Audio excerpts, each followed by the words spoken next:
రక్షకుడు ప్రభువైన యేసుక్రీస్తు వారి అతి శ్రేష్టమైన నామంలో మరొకసారి మీ అందరికీ నా ప్రత్యేకమైనటువంటి వందనాలు తెలియజేస్తున్నాను. పేర దేవుడి మహాకృప మీ అందరి ప్రార్థనలు బట్టి దేవుడు మనల్ని సజీవంగా ఆయన కృపలో భద్రపరుస్తూ ఇప్పుడు దాకా నిలబెడుతున్న విధానాన్ని బట్టి దేవుడి నామానికే మహిమ కలుగును గాక.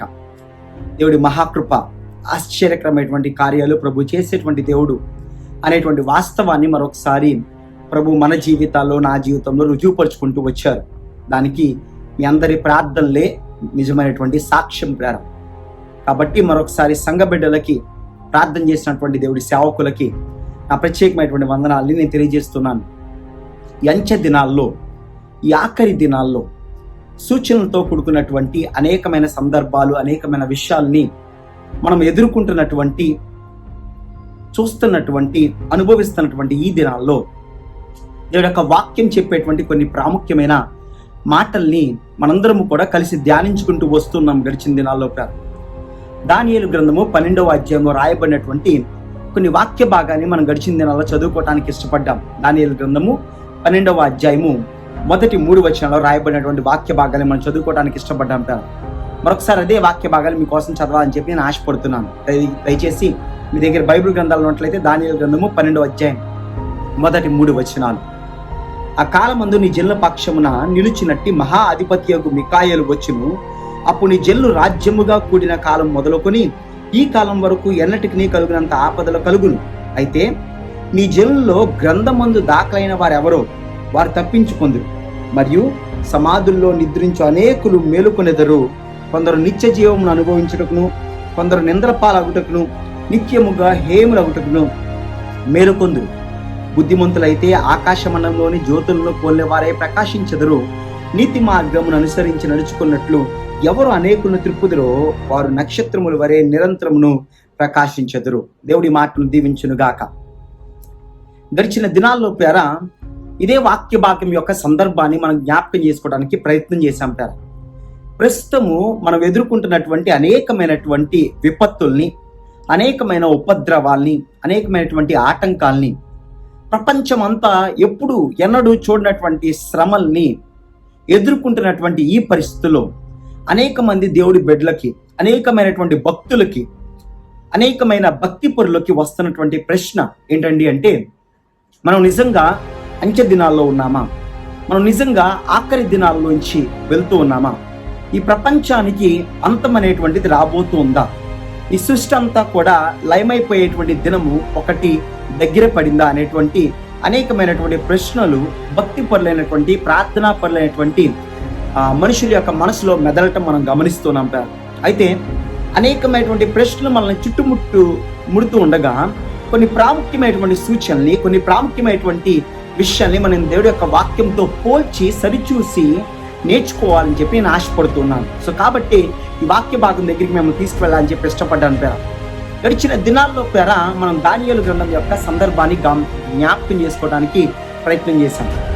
దానియేలు ప్రవక్త ఏ కాలంలో ఈ ప్రవచనాలు రాస్తూ ఉన్నారు, ఏ కాలంలో దానియేలు ప్రవక్తకి ఈ ప్రవచనాల యొక్క వివరణ అందించబడింది, ఏ సందర్భంలో దేవుడు ఈ యొక్క దర్శనాల్ని, ఈ యొక్క ప్రవచనాల్ని దానియేలు ప్రవక్తకి దేవుడు ఇస్తున్నాడు అనేటువంటి వాస్తవాన్ని గడిచిన దినాల్లో కూడా మనం గమనించాం. అయితే మరొకసారి చిన్న రీక్యాప్గా మనం ఈ వాక్య భాగాన్ని జ్ఞాపకం చేసుకుంటే దానియేలు గ్రంథం 12వ అధ్యాయం యొక్క సందర్భాన్ని మనం జ్ఞాపకం చేసుకున్నప్పుడు మనకి చాలా స్పష్టంగా ఒక విషయం అర్థమవ్వాలి. అదేంటయ్యా అంటే దానియేలు గ్రంథం 1వ అధ్యాయం నుంచి 6వ అధ్యాయం దాకా చరిత్రలో జరుగుతున్నటువంటి అనేకమైనటువంటి సందర్భాల గురించి, చరిత్ర స్పష్టతని దానియేలు ప్రవక్త ఉన్నట్టుగా చరిత్రలో జరుగుతున్న సంఘటనలు రాయటానికి ఇష్టపడ్డాడు. అందుకే దానియేలు గ్రంథం 1వ అధ్యాయం నుంచి 6వ అధ్యాయం దాకా బబులోను దేశంలో జరుగుతున్నటువంటి సందర్భాల్ని, మాదియా పారసీకుల సామ్రాజ్యంలో జరుగుతున్నటువంటి సందర్భాల్ని, ఏ రాజు ఎలా పరిపాలించాడు, ఏ తాకీదులు అందించబడ్డాయి, ఆ సమయంలో జరుగుతున్నటువంటి సందర్భాల్ని హిస్టారికల్ రికార్డ్స్ అంటాం. అంటే చరిత్రకు సంబంధించినటువంటి దాఖలు అంటాం మనం. ఆ విషయాల్ని చాలా జాగ్రత్తగా క్షుణ్ణంగా రాయటానికి ఇష్టపడ్డాడు. అయితే దానియేలు గ్రంథము 7వ అధ్యాయం మొదలుకొని దానియేలు గ్రంథం 12వ అధ్యాయం దాకా ఈ ప్రాముఖ్యమైనటువంటి ఈ ఆఖరి అధ్యాయాల్లో మనం గమనించదగినటువంటి విషయాలు ఏంటంటే దేవుడు అంచె దినపు దర్శనాల్ని దానియేలుతో చూపించి మాట్లాడటం ప్రారంభించాడు. అంచె దినాల్లో ఏ రీతిగా ప్రజల జీవితాల్లో విషయాలు జరగబోతున్నాయి, అంచె దినాల్లో ఏ సంఘటనలు చోటు చేసుకుంటాయి, అంత్య దినాల్లో ప్రజలు ఏ రీతిగా మెలకువతో జీవించాలి, అంత్య దినాల్లో ఏ సూచనల్ని ప్రజలు అపేక్షించాలి అనేటువంటి విషయాల్ని, గూఢార్థమైనటువంటి సంగతుల్ని దానియేలుతో వివరించడానికి దేవుడు ఇష్టపడ్డాడు. అందుకే దానియేలు గ్రంథము 7వ అధ్యాయం మొదలుకొని కొన్ని ప్రాముఖ్యమైనటువంటి సూచనలు మనకు కనపడుతూ ఉంటాయి.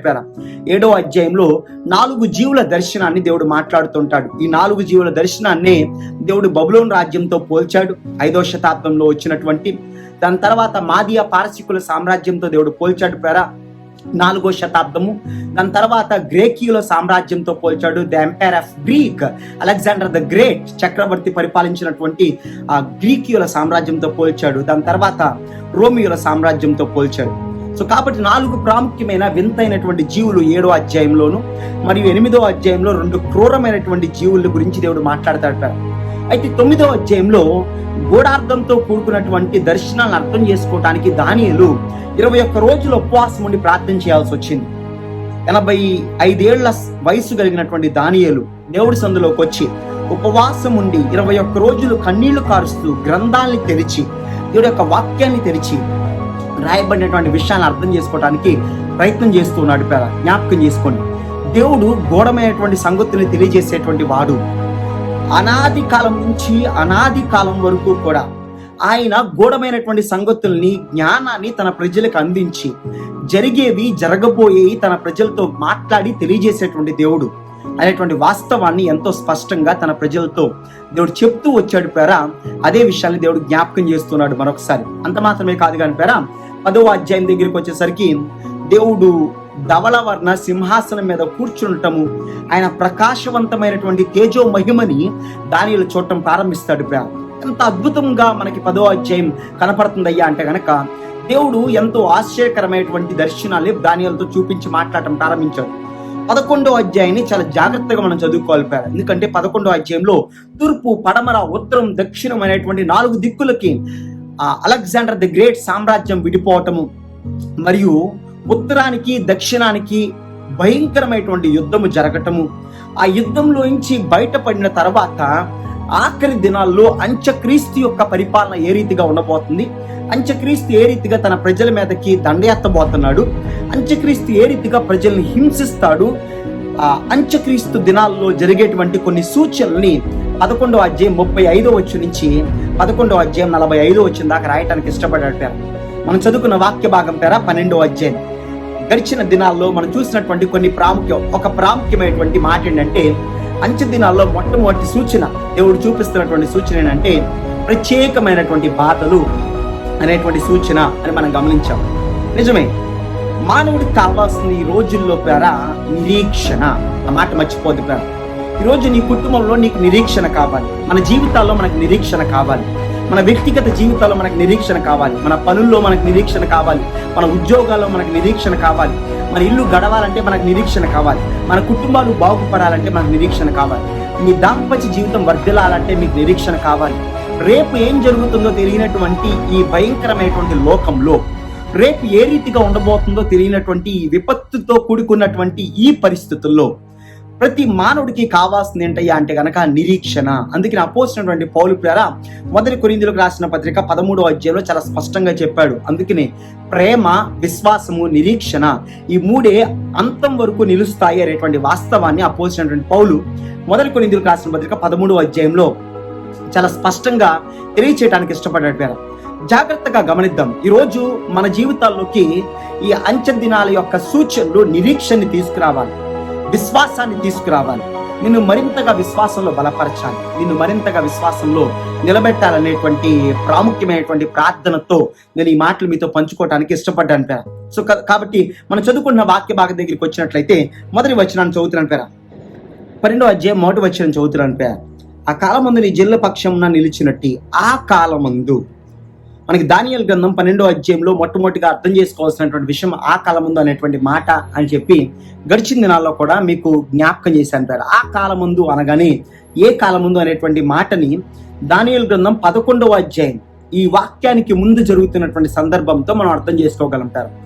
దానియేలు గ్రంథం 11వ అధ్యాయం 35వ వచనం నుంచి 45వ వచనం దాకా జరుగుతున్న సందర్భం ఏంటంటే అంత్యక్రీస్తు కాలమందు, అంత్యక్రీస్తు విజృంభిస్తున్నటువంటి కాలమందు, అంత్యక్రీస్తు దేవుడి ప్రజలకి శ్రమల్ని కలుగజేస్తున్నటువంటి కాలమందు, అంత్యక్రీస్తు దేవుడి ప్రజల్ని వధిస్తున్నటువంటి కాలమందు, అంత్యక్రీస్తు దేవుడి ప్రజల్ని శిక్షిస్తున్నటువంటి కాలమందు, ఆ విపత్తుతో కూడుకున్నటువంటి కాలంలో జరుగుతున్నటువంటి సూచనల గురించి మనం చదువుతున్నాం కదా. అందుకనే మొట్టమొదటి ప్రాముఖ్యమైనటువంటి మాట మనకి 12వ అధ్యాయం 1వ వచనంలో కనపడుతున్నటువంటి మాట అంటే, నిలిచినట్టు మహా అధిపత్యకు మికాయేలు వచ్చినప్పుడు నీ జనులకు రాజ్యంగా కూడిన కాలం మొదలుకొని ఈ కాలం వరకు ఎన్నటికి నీ కలుగునంత ఆపదలు కలుగును, ఎన్నటికి నీ కలుగునంత ఆపదలు కలుగును. అంచె దినాల్లో మొట్టమొదటి సూచన ఎన్నటికి నీ కలుగునంత ఆపదలు కలుగును. అందుకనే దీన్ని నేను ప్రత్యేకమైనటువంటి ఆపదలు, ప్రత్యేకమైనటువంటి శ్రమల కాలము, ప్రత్యేకమైనటువంటి బాధల కాలము అని పిలవాలని ఆశపడ్డాను పేర. గడిచిన దినాల్లో కూడా అదే మాట నేను మీకు తెలియజేశాను. ప్రత్యేకమైన బాధలు, మునిపెన్నడు చూడనటువంటి ప్రత్యేకమైన బాధలు దేవుడు ప్రజలు అనుభవిస్తూ వెళ్తూ ఉన్నారు అనేటువంటి వాస్తవం మనకు అర్థమవుతుంది పేర. ఏ ప్రత్యేకమైన బాధల గురించి దేవుడు మాట్లాడాడు అనేటువంటి వాస్తవం మనం జ్ఞాపకం చేసుకుంటే పేర, దేవుడు ప్రజల మీదకి రాబోతున్నటువంటి అతి భయంకరమైనటువంటి బాధలు, అతి భయంకరమైనటువంటి కరువులు, అతి భయంకరమైనటువంటి విపత్తులు, అతి భయంకరమైనటువంటి సమస్యలు, అతి భయంకరమైనటువంటి శోధనలు, వేదనల గురించి దేవుడి యొక్క వాక్యం సెలవిస్తుంది.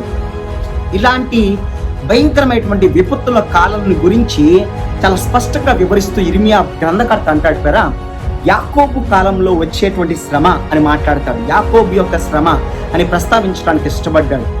అదే కాలాన్ని రక్తము చిందించబడేటువంటి దినములు అని చెప్పి కూడా దేవుడి యొక్క పరిశుద్ధ గ్రంథము వివరించడానికి ఇష్టపడింది. అదే సమయాన్ని పేర అనేకమైనటువంటి శ్రమలు, అనేకమైన సూచనలు ఆకాశంలోను భూమి మీద కనపడేటువంటి కాలము అని చెప్పడానికి కూడా దేవుడు ఇష్టపడ్డాడు. మీకోసం మత్తయి సువార్త 24వ అధ్యాయము 15వ వచనంలో రాయబడిన వాక్య భాగాన్ని చదవని చెప్పి ఆశపడుతున్నాను. మత్తయి సువార్త 24వ అధ్యాయం 15వ వచనం పేర. మీ దగ్గర బైబిల్ గ్రంథం ఉన్నట్లయితే ఒకసారి చూడండి. కాబట్టి ప్రవక్త అయిన దానియేలు ద్వారా చెప్పబడిన నాశనకరమైన హేయ వస్తువు పరిశుద్ధ స్థలం ముందు నిలుచుట మీరు చూడగానే చదువువాడు గ్రహించునుగాక. నాశనకరమైన హేయ వస్తువు, దీన్ని శ్రమల గురించినటువంటి వివరణ అంటాం కదా. 7వ వచనాన్ని కూడా చదువుతున్నాను మీకోసం. జనం మీదకి జనము, రాజ్యం మీదకి రాజ్యము లేచును, అక్కడక్కడ కరువులు, భూకంపములు కలుగును, ఇవన్నీ వేదనలకు ప్రారంభములు. జాగ్రత్తగా అర్థం చేసుకుందాం పేర. అక్కడక్కడ కరువులు, అక్కడక్కడ భూకంపములు, రాజ్యం మీదకి రాజ్యము, జనం మీదకి జనము లెగోటము కనపడతాయి అనేటువంటి వాస్తవాన్ని దేవుడు చాలా స్పష్టంగా వివరించాడు. ఈ దినాల్ని మనం పరిగణలోకి తీసుకుంటే యుద్ధ సమాచారాల గురించి మనం వింటూ ఉన్నాం. ప్రతిరోజు ఎప్పుడు యుద్ధము భారతదేశం మీదకి చైనా వస్తుందో మనకు తెలియదు యుద్ధ సమాచారాలను వింటున్నటువంటి దినాలు అనేటువంటి వాస్తవాన్ని మనం మర్చిపోకూడదు యుద్ధముతో కూడుకున్నటువంటి అనేకమైన వార్తల్ని మనం ప్రతిరోజు గమనిస్తున్నాం. అంత మాత్రమే కాదు, రెండోదిగా కరువులు.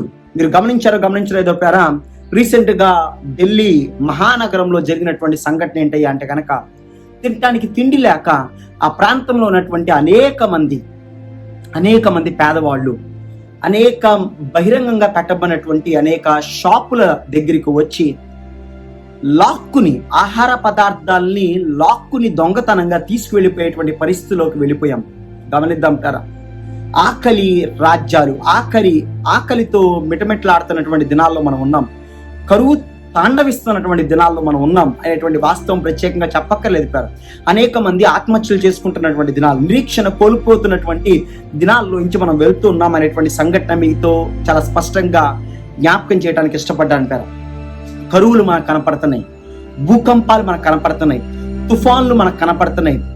ఎప్పుడు ఒక్కసారి వచ్చేటువంటి తుఫాను మరొకసారి 2 సార్లుగా ఈసారి రావటం మనల్ని ఎంతగానో ఆశ్చర్యపరచాలి ఈ సూచనలన్నింటినీ మనం జ్ఞాపకం చేసుకున్నప్పుడు, మనం చూస్తున్నప్పుడు ఈ ప్రత్యేకమైన బాధని మనం గమనిస్తున్నప్పుడు మనకు ఒక విషయం అర్థం అవ్వాలి. అదేంటయ్యా అంటే కనుక, దేవుడి యొక్క రాకడ సమీపంగా ఉంది అనేటువంటి వాస్తవాన్ని ప్రతి క్రైస్తవుడు, ప్రతి భక్తిపరుడు అర్థం చేసుకోవాల్సిన విషయం వీటిని మనం అంచె దినాల సూచనలు అని చెప్పం కానీ అంచె దినాలకి ముంగుర్తులు అని చెప్పటానికి మటుకు ఖచ్చితంగా ఇష్టపడుతున్నాం.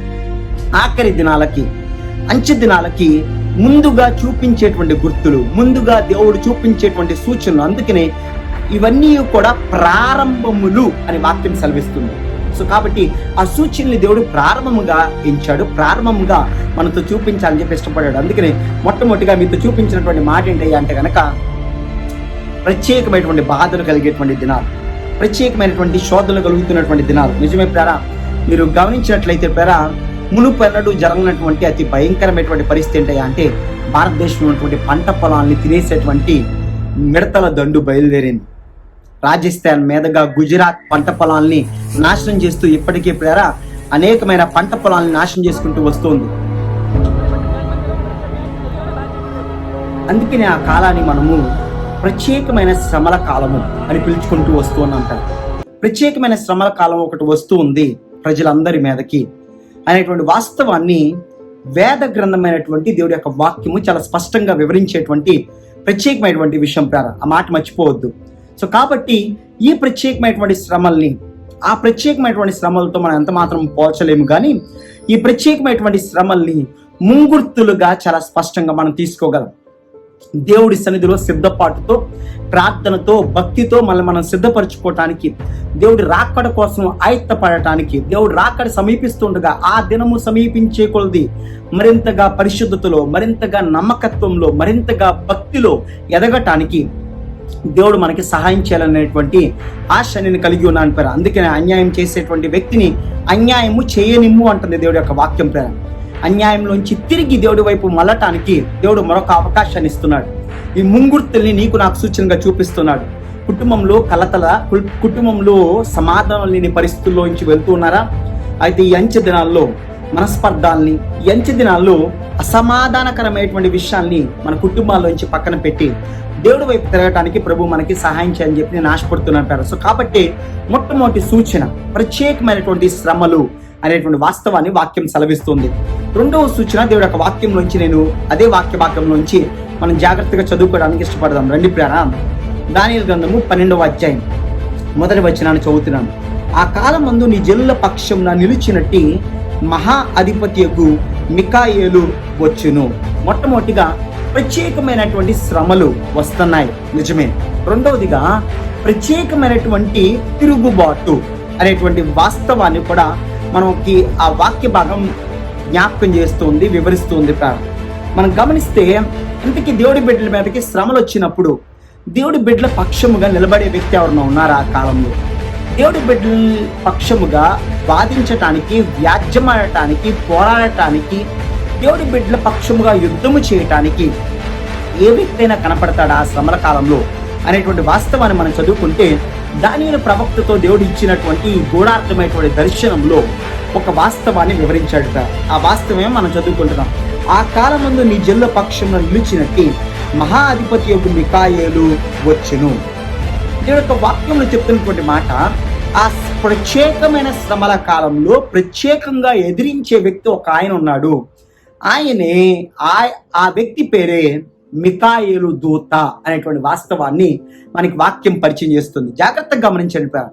మికాయేలు దూతని దేవుడి యొక్క వాక్యములో యుద్ధము చేసేటువంటి దూతగా, దేవుడి ప్రజల్ని సంరక్షించేటువంటి దూతగా, దేవుడి ప్రజల తరపున పోరాడేటువంటి దూతగా, దేవుడి ప్రజల్ని నిలబెట్టేటువంటి దూతగా, దేవుడి ప్రజల్ని సంరక్షించేటువంటి దూతగా, దేవుడి ప్రజల్ని విపత్తుల్లోంచి కాపాడేటువంటి దూతగా, మరియు దేవుడి ప్రజల దగ్గరికి ప్రార్థనకి జవాబులు తీసుకొచ్చేటువంటి దూతగా అనే ఎన్ని సూచనలు మనకు కనపడుతున్నాయి గమనించండి.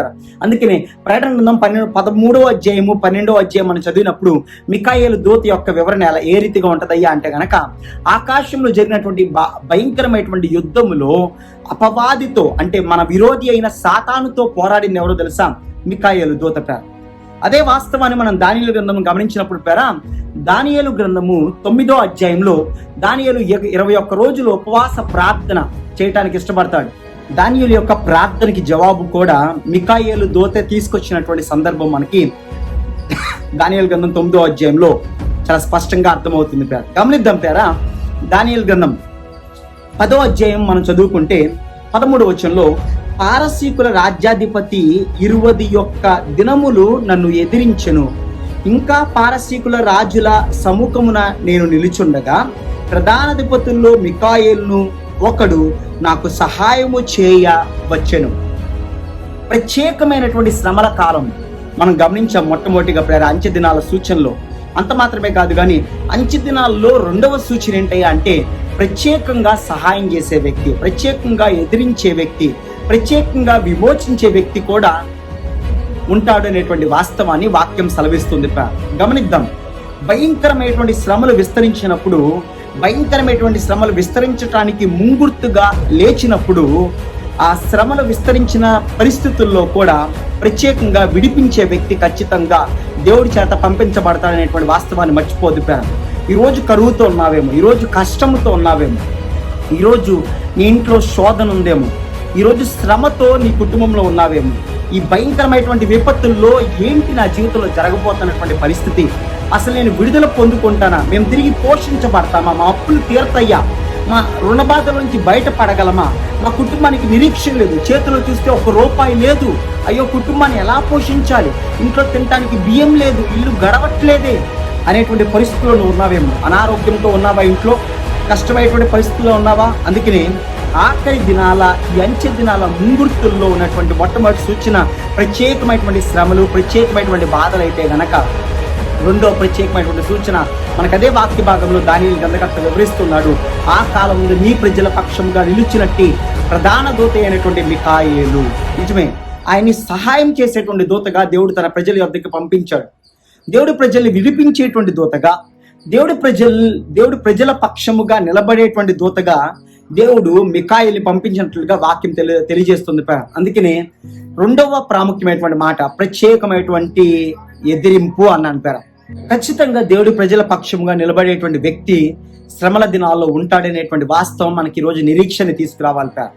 నీ శ్రమల దినాల్లో కూడా, నా శ్రమల దినాల్లో కూడా, మన కష్ట దినాల్లో కూడా మన పక్షముగా ఈ అంచె దినాల్లో నిలిచేటువంటి మన సహాయకుడు, మన పక్షముగా నిలిచేటువంటి దేవుని దూతలు, మనకి పరిచర్య చేసేటువంటి దేవుడి దూతలు, మనకి ఆహారం పంపించేటువంటి దేవుడి దూతలు, మనల్ని పోషించేటువంటి, మనల్ని సంరక్షించేటువంటి, మన పాదము జారకుండా మనల్ని కాపాడేటువంటి దూత ఖచ్చితంగా ఉంటది అనేటువంటి వాస్తవాన్ని మట్టుకు ఎంత మాత్రం నువ్వు మర్చిపోకూడదు. అందుకని అంటున్నాడు, నా పక్షముగా నిలువ తెగించిన వాడొకడును లేడు అనేటువంటి వాస్తవాన్ని దానియేలు చెప్పినప్పుడు మనకెంతో ధైర్యము రావాలి. ఈ అంచె దినాల్లో మన తరపున యుద్ధం చేసేటువంటి దూతని దేవుడు పంపించాలని చెప్పి ఇష్టపడ్డాడు. నీ కుటుంబం తరపున యుద్ధం చేయడానికి దేవుడు దూతని పంపిస్తున్నాడు. నీ పరిస్థితులతో యుద్ధం చేయడానికి, ఈ శ్రమల దినాల్లో, ఈ అంచె దినాల సూచనలతో కూడుకున్నటువంటి దినాల్లో నిరీక్షణ కలిగించే విషయం ఏంటో తెలుసా ప్రియులారా? ఈ వారంలో నీ అనారోగ్యం తరపున యుద్ధం చేసేటువంటి దూతని దేవుడు పంపించుంచాడు.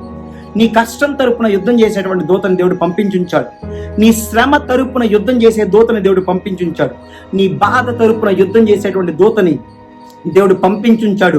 నిరీక్షణ తెచ్చుకో దేవుడి బిడ్డ. నువ్వు ఇప్పుడు ఇబ్బందుల్లో ఉన్నావేమో, ఇప్పుడు కష్టాల నుంచి వెళ్తున్నావేమో, ఇంకా పోషించబడలే అనుకుంటున్నావేమో, ఉద్యోగం పోయింది అనుకుంటున్నావేమో, 3 నెలలుగా మా కుటుంబం యొక్క కష్టాలు మీకేం తెలుసండి అనుకుంటున్నావేమో. కానీ దేవుడు చెప్పేటువంటి వాస్తవం ఏంటో తెలుసా? నీ తరపున నిలబడటానికి దేవుడి యొక్క దూత సిద్ధముగా ఉంది. మికాయేలు దూతను దేవుడు పంపించాడంట ఆకాశంలో యుద్ధం చేయడానికి తన బిడ్డల తరపున. దానిలో ప్రార్థనకి జవాబు అందించడానికి, జవాబు తీసుకువెళ్ళటానికి మికాయేలు దూత యుద్ధం చేయడానికి వెళ్ళిందంట. మోషే చనిపోయినప్పుడు మోషే యొక్క శరీరం గురించి వాగ్వాదం ఆడుతుంటే అపవాదితో యుద్ధం చేయడానికి మికాయేలు దూత వెళ్ళినట్టుగా యూదా రాసినటువంటి పత్రికలో చాలా స్పష్టంగా మనకు తెలియజేస్తున్నాడు. గమనిద్దాం. ఇవన్నీ సూచనలు కూడా మనం జాగ్రత్తగా తీసుకుంటే దేవుడి ప్రజల తరపున ఖచ్చితంగా నిలబడేటువంటి వ్యక్తులు ఉంటారనేటువంటి వాస్తవాన్ని మనం ఎంత మాత్రం మర్చిపోకూడదు. మీకోసం ప్రకటన గ్రంథంలో 12వ అధ్యాయంలో జరుగుతున్నటువంటి ఒక వాక్య భాగాన్ని చదువుతున్నాను కదా. ప్రకటన గ్రంథము 12వ అధ్యాయము 10వ వచనం.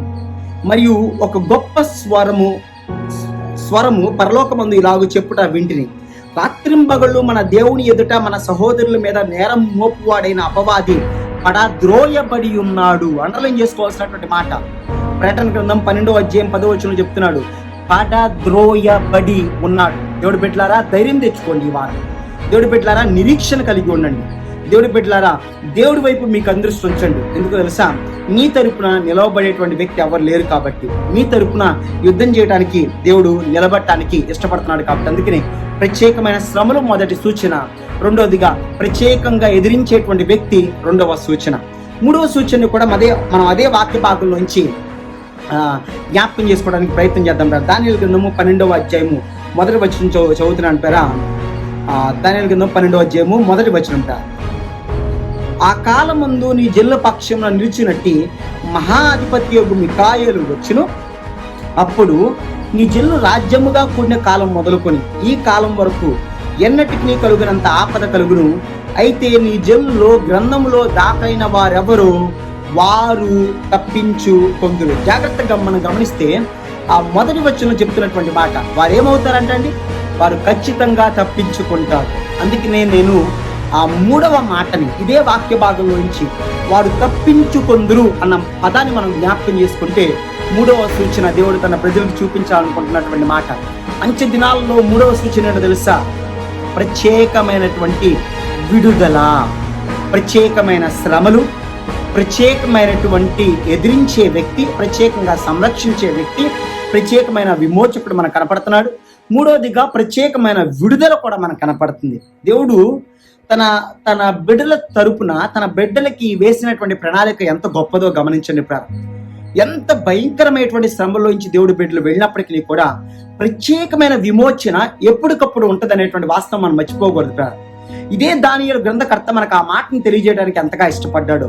ప్రత్యేకమైన విమోచన, ప్రత్యేకమైనటువంటి విడుదల ఖచ్చితంగా తన ప్రజలకి కలగబోతుంది అంటున్నాడు. ఇర్మియా గ్రంథం 30వ అధ్యాయం 7వ వచనం చదువుతున్నాను చూడండి. అయ్యో, ఎంత భయంకరమైన దినము! అట్టి దినము మరి ఒకటి రాదు, అది యాకోబు సంతతికి ఆపద తెచ్చు దినము. అయినను వారు దానిలో పడకుండా రక్షించబడుదురు. దేవుని నామానికి మహిమ కలుగును గాక. వారు దానిలో పడకుండా ఏమవుతారంటుంది వాక్యం ప్రారా? రక్షించబడుదురు. దేవుడి బిడ్డలు రక్షించబడేటువంటి దినాలు కూడా ఉన్నాయి ప్రారా. దేవుడి బిడ్డలు శ్రమలు అనుభవించే దినాలు మాత్రమే ఉన్నాయి అనుకుంటే పొరపాటు. దేవుడి బిడ్డలకి కష్టాలే, దేవుడి బిడ్డలకి కన్నీళ్లే, దేవుడి బిడ్డలకి విడుదల లేదు, దేవుడి బిడ్డలు ఇంకా ఎంత మాత్రం కూడా బయటపడలేరు, దేవుడి బిడ్డలకి విమోచన లేదు, ఇక దేవుడు ప్రార్థన ఆలకించడం అనేటువంటి భ్రమలో ఉన్నావేమో. లేదు, దేవుడి బిడ్డలకి ప్రత్యేకమైన శ్రమలు వచ్చినప్పటికీ కూడా ప్రత్యేకంగా విడిపించేటువంటి వ్యక్తి ఉంటాడు, ప్రత్యేకంగా ఎదిరించేటువంటి వ్యక్తి ఉంటాడు. రెండవదిగా, మూడవదిగా ప్రత్యేకమైన విడుదల కూడా దేవుడి బిడ్డల కోసం ఎదురు చూస్తుంది. అందుకనే ఆ దినాల్లో విడుదల ఉంటుందని వాక్యం సెలవిస్తుంది. 30వ అధ్యాయం ఇర్మియా గ్రంథం 11వ వచనం కూడా చదువుతున్నాను మీకోసం. యెహోవా వాక్కు ఇదే, నిన్ను రక్షించుటకు నేను నీకు తోడై ఉన్నాను. నిన్ను రక్షించుటకు నేను నీకు తోడై ఉన్నాను. దేవుడు చెప్తున్నటువంటి మాట. దేవుడి బిడ్డ ధైర్యం తెచ్చుకో, దేవుడి బిడ్డ నిరీక్షణ తెచ్చుకో. దేవుడి ప్రియులారా, నిరీక్షణ కలిగి ఉందాం. ఎందుకో తెలుసా? దేవుడు మనల్ని రక్షించటానికి, దేవుడు మనల్ని విడిపించటానికి, దేవుడు మనల్ని ఈ భయంకరమైనటువంటి విపత్తుల్లోంచి, శ్రమల్లోంచి కాపాడి ఆయన కంచె, ఆయన హెడ్జ్ మన చుట్టూ, ఏ ఫైరీ హెడ్జ్, ఒక ప్రత్యేకమైనటువంటి కోట మన చుట్టూ దేవుడు ఉంచటానికి ఇష్టపడ్డాడు. అందుకని నువ్వు గాఢాంధకార లోయలో సంచరించిన ఏ అపాయము నీకు కలగకుండా ఉండటానికి ఉండాలి అనేటువంటి వాస్తవంతో నిరీక్షణ కలిగి ఉండాలి. జలముల్లోంచి వెళ్ళినా నీకు ఒక నిరీక్షణ ఉంది, అగ్నిలోంచి వెళ్ళినా నీకు ఒక నిరీక్షణ ఉంది. శ్రమల్లోంచి వెళ్తున్నా నువ్వు ఎంత మాత్రము వదిలివేయబడినటువంటి వ్యక్తివి కాదు. అందుకనే హింసించబడినను వదిలివేయబడినటువంటి వ్యక్తులము కాదు. పౌలు గారు చెప్తున్నటువంటి మాట, పడద్రోయబడినను కృంగతీయబడినను ఎంత మాత్రము ఉపాయము లేనటువంటి వ్యక్తులము కానే కాదు అనేటువంటి వాస్తవం మనం జ్ఞాపకం చేసుకోవాలి. ఇదే వాస్తవాన్ని ఎంతో స్పష్టంగా యెహెజ్కేలు గ్రంథకర్త వివరించడానికి ఇష్టపడ్డాడు. యెహెజ్కేలు గ్రంథము 20వ అధ్యాయం 33వ వచనం, నా జీవము తోడు నా రౌద్రము కుమ్మరించుచు బాహుబలముతోను చాచిన చేతితోను నేను మీపై అధికారము చేసేదను. బాహుబలముతోను చాచిన చేతితోను, దేవుడు అంటున్నటువంటి మాట, నా చాచిన చేతితో మీ పైన అధికారం చేస్తాను. 34, మరియు నేను రౌద్రము కుమ్మరించుచు బాహుబలముతోను చాచిన చేతితోను మిమ్మును చెదరగొట్టిన ఆ దేశములో నుండి, దిల్లో నుండి నేను మిమ్మును సమకూర్చి ఐగుప్తీయ దేశంలో అరణ్యంలో నేను మీ పితరులతో వ్యాజ్యమాడినట్టు మీతో వ్యాజ్యమాడదును. ఇదే ప్రభు అయిన యెహోవా వాక్కు. అంచె దినాల్లో కూడుకున్నటువంటి ప్రవచనాల్లో భాగంగా ఉన్నటువంటి వాక్య భాగాన్ని చదువుతున్నాం. దేవుడు తను ఏర్పాటు చేసుకున్నటువంటి ప్రజలతో మాట్లాడుతున్నటువంటి మాట. ఆ దినాల్లో అనేక మంది మరణిస్తున్నారు అనుకుంటారు, అనేక మంది చనిపోతున్నారు అనుకుంటారు, కానీ ఆ దినాల్లో కూడా దేవుడి యొక్క శేషం మిగిలి ఉంటుంది అనేటువంటి వాస్తవాన్ని తెలియజేస్తున్నాడు. ఆ దినాల్లో కూడా దేవుడి కోసం ఏర్పాటు చేసుకున్నటువంటి బిడ్డలు ఖచ్చితంగా ఉంటారనేటువంటి వాస్తవాన్ని దేవుడు తెలియజేస్తూ మనల్ని ధైర్యపరచడానికి ఇష్టపడాడు. సో కాబట్టి దేవుడి బిడ్డలారా, ధైర్యము తెచ్చుకుందాం ఈరోజు. దేవుడి బిడ్డలారా, నిరీక్షణ కలిగి ఉందాం ఈరోజు. ప్రత్యేకమైనటువంటి శ్రమలు వచ్చాయి అనేటువంటి బాధతో కృంగిపోయి కుమిలిపోయి దేవుడికి దూరంగా ప్రార్థన చేయకుండా దేవుని మర్చిపోయే పరిస్థితుల్లోకి నువ్వు వెళ్ళావేమో. నీ కుటుంబంలో కష్టాలు ప్రార్థన చేయనీయకుండా చేసావేమో ఇన్ని రోజులు. నీ కుటుంబంలో నువ్వు ఎదుర్కొన్నటువంటి ఈ వ్యక్తిగత శ్రమ ఏమాత్రం నిరీక్షణ లేకుండా నీ జీవితాన్ని ఉంచిందేమో. అయితే దేవుడు ఈరోజు నీతో జ్ఞాపకం చేస్తున్నాడు, నీతో స్పష్టంగా మాట్లాడుతున్నాడు. దేవుడు అంటున్నటువంటి మాట, ఖచ్చితంగా ప్రత్యేకమైన శ్రమలు వచ్చిన ప్రతిసారి కూడా ప్రత్యేకంగా ఎదిరించే వ్యక్తి కూడా ఉంటాడు. నీ తరపున ఎదిరించే వ్యక్తిని దేవుడు లేవనెత్తాలని ఇష్టపడుతున్నాడు. అది మికాయేలు దూత అవ్వచ్చు, నీ కుటుంబంలో వ్యక్తులు అవ్వచ్చు, బయట నుంచి వస్తున్నటువంటి అనేక మంది భక్తులు అవ్వచ్చు, నీ కోసం నిలబడేటువంటి దేవుడి సేవకులు అవ్వచ్చు. ప్రత్యేకంగా ఎదిరించే వ్యక్తి నీ జీవితంలో ఉన్నాడనేటువంటి వాస్తవాన్ని ఈరోజు నువ్వు జ్ఞాపకం చేసుకో. దేవుడి బిడ్డ, నువ్వు అప్పుల బాధలో కూరుకుపోయి బాధపడుతున్నావేమో, శ్రమల్లో కూరుకుపోయి బాధపడుతున్నావేమో, ఇబ్బందుల్లో కూరుకుపోయి బాధపడుతున్నావేమో. ధైర్యము తెచ్చుకుని నిన్ను సంరక్షించడానికి, నిన్ను కాపాడటానికి, నిన్ను నీ కుటుంబాన్ని కూడా ప్రత్యేక రీతిగా విడిపించటానికి దేవుడు ఆయన దూతని నీకు కాపుదలగా కావలిగా ఉంచాడు అన్న వాస్తవాన్ని జ్ఞాపకం చేసుకో. మూడవ ప్రాముఖ్యమైనటువంటి మాట ఏంటయ్యా అంటే కనుక, ప్రత్యేకమైన విడుదల కలిగేటువంటి దినం ఆ దినం. అందుకని అంటున్నాడు, శేషించినటువంటి జనులను నేను సంరక్షిస్తాను, ఆ దినముల్లో నా చేతిని చాచి నేను రక్షణని పంపిస్తాను నీకు. దేవుడు చెప్తున్నటువంటి ప్రాముఖ్యమైనటువంటి మాట. జకర్యా గ్రంథం 13వ అధ్యాయం 8వ వచనాన్ని కూడా మీకోసం చదువుతానంటారు. దేశమనంతటా జనుల్లో 2 భాగముల వారు తెగవేయబడి చత్తురు, 3వ భాగము వారు శేషింతురు. 3వ భాగం వారు ఏమవుతారంట దేవుడి యొక్క వాక్యం, శేషించిన జనముగా మిగులుతారు. అంటే వారు దేవుడు ఏర్పాటు చేసుకున్న జనాంగంగా, పరిశుద్ధతని కాపాడుకున్నటువంటి జనాంగంగా, భక్తిని కాపాడుకున్నటువంటి జనాంగంగా ఆ దినముల్లో వాళ్ళందరినీ చూసి మీరు నా ప్రజలు అని చెప్పి దేవుడు తానే తన ప్రజలను చూసి చెప్పుకునేటువంటి దినముగా దేవుడు పరిగణలో తీసుకుంటూ ఉన్నాడు. ఎంత అద్భుతమైనటువంటి నిరీక్షణ జ్ఞాపకం చేసుకోండి. ఈరోజు నిరీక్షణ లేనటువంటి ఈ దినాల్లో, ఎటు చూసినా ఉపద్రవాలు అనుభవిస్తున్నటువంటి ఈ దినాల్లో, ఎటు చూసినా శ్రమల్ని ఎదుర్కొంటున్నటువంటి ఈ దినాల్లో, ఎటు చూసినా భయంకరమైనటువంటి శోధనల్ని, బాధల్ని, కష్టాల్ని, ఇబ్బందుల్ని చవి చూస్తున్నటువంటి ఈ దినాల్లో, ఈ అంచె దినాల్లో దేవుడి బిడ్డ, నీకొక నిరీక్షణ ఉంది, నీ కుటుంబానికి ఒక నిరీక్షణ ఉంది. నీ జీవితానికి ఒక నిరీక్షణ ఉంది, నీ వ్యక్తిగత ఆత్మీయ జీవితానికి ఒక నిరీక్షణ ఉంది. ధైర్యం తెచ్చుకో ఈరోజు. కాబట్టి ఈ శ్రమల్లో నీకు నాకు దేవుడు చూపించేటువంటి 3 ప్రత్యేకమైన సూచనల్ని దానియేలు వివరించడానికి ఇష్టపడ్డాడు. అందుకనే 3 సూచనలు మనం చదువుకున్నాం. ఏంటయ్యా అంటే, మొట్టమొదటిగా ప్రత్యేకమైన శ్రమలు ఆ దినాల్లో సూచనగా దేవుడు చూపించాడు. ప్రత్యేకమైన శ్రమలు, అది మిడతలు అవ్వచ్చు, అవి భూకంపాలు అవ్వచ్చు, అవి తుఫాన్లు అవ్వచ్చు, అవి వడగళ్ళు అవ్వచ్చు, ఆకాశంలోంచి అనేకమైన పక్షులు ఒక చోట వచ్చి వాలటం అవ్వచ్చు, అని ఆకాశంలో పిడుగులు పడటం అవ్వచ్చు, ఎన్నో రకాలైనటువంటి సూచనలు అవ్వచ్చు. అది ఈ మహమ్మారితో కూడుకున్నటువంటి వైరస్ విపత్తులు అవ్వచ్చు. కానీ ఈ సూచనలన్నిటిలో కూడా రెండవదిగా ప్రత్యేకంగా ఎదిరించే వ్యక్తి ఉన్నాడు అనేటువంటి వాస్తవాన్ని దేవుడు జ్ఞాపకం చేస్తున్నాడు. ప్రత్యేకంగా ఎదిరించే వ్యక్తి, జ్ఞాపకం చేసుకుంటారు. నీ కుటుంబం తరపున, నా తరపున, మనందరి తరపున ఎదిరించే ఒక వ్యక్తి, పోరాడే ఒక వ్యక్తి, మన తరపున నిలబడే ఒక వ్యక్తి. నీ కంటికి కనపడకపోవచ్చు, మికాయేలు దూత కంటికి కనపడకపోవచ్చు, నిన్ను సంరక్షించేటువంటి దూత కంటికి కనపడకపోవచ్చు, నీకు పరిచర్య చేసే దూత కంటికి కనపడకపోవచ్చు, నీ అనారోగ్యంలో నిన్ను ఎత్తుకుని తీసుకువెళ్లే దూత నీ కంటికి కనపడకపోవచ్చు. కానీ ఖచ్చితంగా నీకు నాకు పరిచర్య చేసేటువంటి దేవుడి దూతలు ఉన్నారు అనేటువంటి వాస్తవం వాక్యం సెలవిస్తుంది. వాక్యము చాలా ప్రస్ఫుటంగా ఒప్పుకుంటున్నటువంటి విషయం. సో కాబట్టి దేవుడు ఏ దూతని పంపించి నీకు సహాయం చేస్తాడు, ఏ దూత ద్వారా దేవుడు నీ కుటుంబాన్ని బలపరుస్తాడు, ఏ దూత ద్వారా నిన్ను నిలబెడతాడు, ఏ దూత ద్వారా నీకు ఆహారం పంపిస్తాడు. అందుకని ఏలియాకు ఆహారం పంపించడానికి దేవుడు కాకుల్ని వాడుకోవాల్సి వచ్చింది. జాగ్రత్తగా జ్ఞాపకం చేసుకుంటారు. బిలాముతో దేవుడు మాట్లాడాల్సి వచ్చినప్పుడు, బిలాము మనుషుల మాటలు వినకపోయినప్పుడు గాడిదతో దేవుడు మాట్లాడాల్సి వచ్చింది. చాలా జాగ్రత్తగా జ్ఞాపకం చేసుకుంటారు. అందుకనే బాప్తిస్మిచ్చి యోహాన్ అంటాడు, మూర్ఖులారా, అవివేకమైనటువంటి తరము వారులారా, దేవుడు ఈ రాళ్ల వల్ల అబ్రహాముకి సంతానం కలుగు చేయగలిగినటువంటి దేవుడు అనేటువంటి వాస్తవాన్ని తెలియజేస్తాడు. దేవుడికి అసాధ్యమైందంటూ ఏది లేదు ప్రేర ఈ దినాలు. సో కాబట్టి నీ తరపున ప్రత్యేకంగా ఎదిరించేటువంటి, నీ శ్రమల్ని ఎదిరించగలిగేటువంటి శక్తిని ఇవ్వగలిగినటువంటి దూత ఉన్నాడు. మూడోదిగా ప్రత్యేకమైన విడుదల అని అంటారు, ప్రత్యేకమైన విమోచన. నీ కుటుంబానికి, నా కుటుంబానికి, దేవుడి బిడ్డల కుటుంబాలకి ప్రత్యేకమైన విడుదల ఉంది, ప్రత్యేకమైన విమోచన ఉంది. ఈ అంచె దినాల్లో కూడా నిరీక్షణతో కూడుకున్నటువంటి శుభవర్తమానం ఏంటో తెలుసా? నీ కుటుంబాన్ని నిరీక్షణ ఉంది. యెహోవా రక్షణతో కూడుకున్నటువంటి జయోత్సాహాన్ని కలుగు చేయబోతున్నాడు.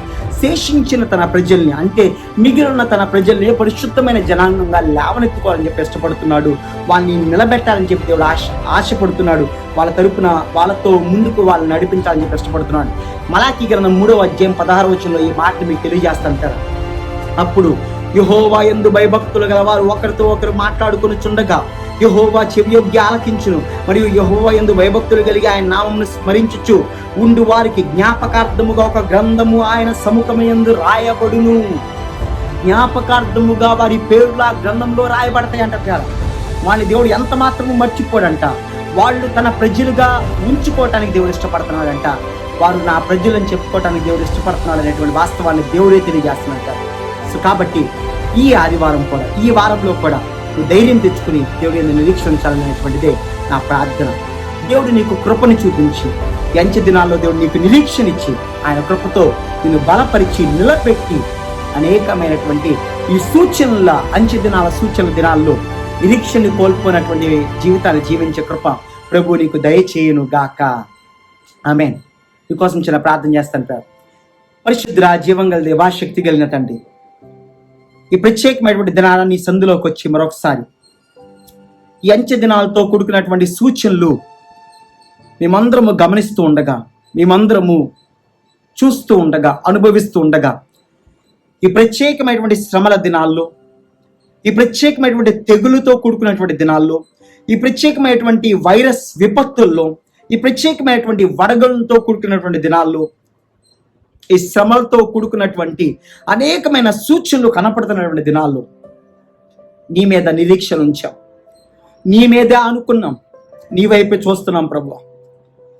రెండవదిగా ప్రత్యేకమైన శ్రమల్లో ప్రత్యేకంగా ఎదిరించే వ్యక్తి ఉంటాడు అని మాట్లాడావు దానియేలుతో. నిజమే, ఆ వ్యక్తి మికాయేలు అని స్పష్టంగా చెప్పావు ప్రభువా.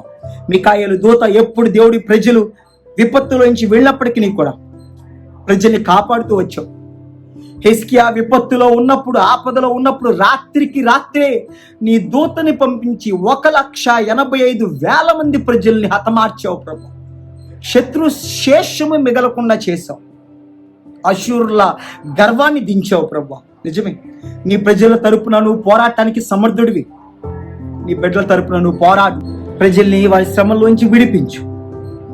వారి తరపున నిలబడేటువంటి వ్యక్తుల్ని నిలబెట్టమని ప్రార్థన చేస్తున్నాను.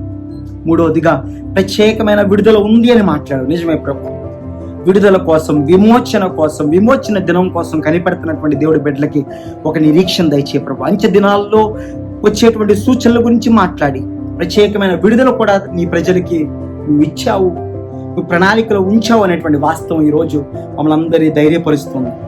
అటువంటి కృపలో మమ్మల్ని నిలబెట్టమని, బలపరచమని, మమ్మల్ని అందరినీ కూడా నిరీక్షణ కలిగిన బిడ్డలుగా ముందుకు నడిపించమని, మహిమ, ఘనత, ప్రభావాలు కేవలం మీరు మాత్రమే ప్రత్యేక రీతిగా పొందుకోమని మమ్మల్ని మీ చేతులకు అప్పచెప్తాం. ఆటంకాలు దూరపరచమని, ఈ బిడ్డలందరినీ కాపుదల్లో ఈ వారమంతా ఉంచు, సంరక్షించి, బలపరిచి, పోషించి నీ మహిమ నిమిత్తమై సాక్షార్థమై నిలబెట్టమని యేసు నామమున అడిగి వేడుకొనిచున్నాము తండ్రి. ఆమేన్. ప్రభు మిమ్మును దీవించును గాక. ఆమేన్.